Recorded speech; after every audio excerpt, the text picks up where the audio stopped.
हमें यहां पे ये इक्वेशन गिवन है कि इस क्वाड्रेटिक इक्वेशन के रियल और इक्वल रूट्स हैं। अब इक्वल रूट्स के केस में d की वैल्यू 0 होती है। अब यहां पे सबसे पहले तो मैं यहां पे d निकालता हूं। d के लिए मुझे इस इक्वेशन को कंपेयर करना पड़ेगा ax square plus bx plus c से। आइए करते हैं comparing with ax square plus bx plus c। तो a की वैल्यू हो गई यहां पे x स्क्वायर से कुछ भी मल्टीप्लाइड नहीं है तो 1 मल्टीप्लाइड होगा, a की वैल्यू 1 आएगी। x से मल्टीप्लाइड है 5k और c की वैल्यू है 16। तो a b c की वैल्यू ये आ गई।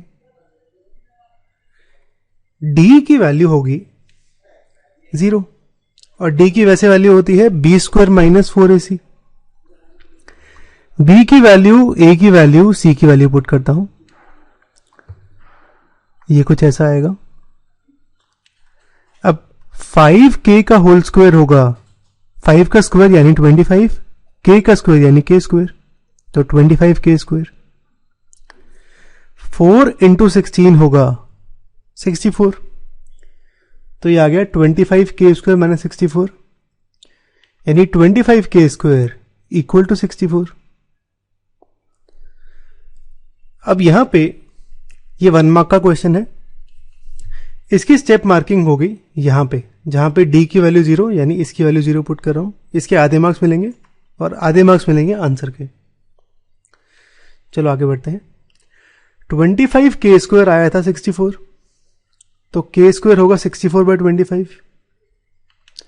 64 होगा 8 स्क्वायर, 25 होगा 5 स्क्वायर।